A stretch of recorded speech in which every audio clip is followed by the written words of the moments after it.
ഗാന്ധിയെക്കുറിച്ചുള്ള നടിയും ബി.ജെ.പി. എംപിയുമായ കങ്കണ റണൌട്ടിന്റെ പരാമർശത്തിനെതിരെ രൂക്ഷ പ്രതികരണവുമായി കോൺഗ്രസ്.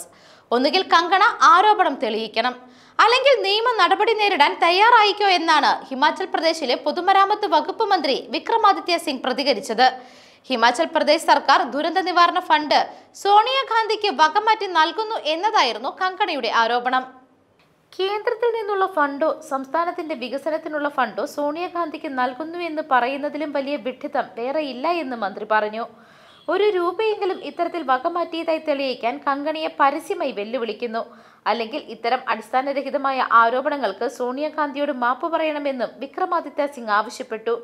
കങ്കണ പ്രസ്താവന പിൻവലിച്ചില്ല എങ്കിൽ മാനനഷ്ടത്തിന് കേസ് കൊടുക്കും. എന്തിന്റെ അടിസ്ഥാനത്തിലാണ് അവർ ഇത്തരമൊരു പ്രസ്താവന സോണിയാഗാന്ധിയെ പോലെയുള്ള ഒരു നേതാവിനെതിരെ നടത്തിയതെന്ന് മന്ത്രി ചോദിച്ചു. കർഷക സമരത്തെക്കുറിച്ചുള്ള പരാമർശങ്ങളുടെ പേരിൽ കഴിഞ്ഞ മാസം കങ്കണയെ ബി.ജെ.പി. ശാസിച്ചതും വിക്രമാദിത്യ സിംഗ് ചൂണ്ടിക്കാട്ടി. ഭൗതിക പാപ്പരത്തമാണ് കങ്കണയ്ക്കെന്നും മന്ത്രി വിമർശിച്ചു. ഞായറാഴ്ച തന്റെ മണ്ഡലത്തിൽ മെമ്പർഷിപ്പ് ക്യാമ്പയിനിടെയാണ് കങ്കണ ഹിമാചൽ പ്രദേശ് മുഖ്യമന്ത്രി സുഖ്വീന്ദർ സിംഗിനെ കടന്നാക്രമിച്ചത്. ദുരന്തങ്ങളും കോൺഗ്രസും സംസ്ഥാനത്തെ പതിറ്റാണ്ടുകൾ പിന്നിലേക്ക് കൊണ്ടുപോയി. ഈ സർക്കാരിനെ വേരോടെ പിഴുതെറിയാൻ ജനങ്ങളോട് അഭ്യർത്ഥിക്കുന്നു. കേന്ദ്ര സർക്കാർ ദുരിതാശ്വാസ ഫണ്ട് നൽകിയാൽ അത് മുഖ്യമന്ത്രിയുടെ ദുരിതാശ്വാസ നിധിയിലേക്കാണ് പോകേണ്ടത്.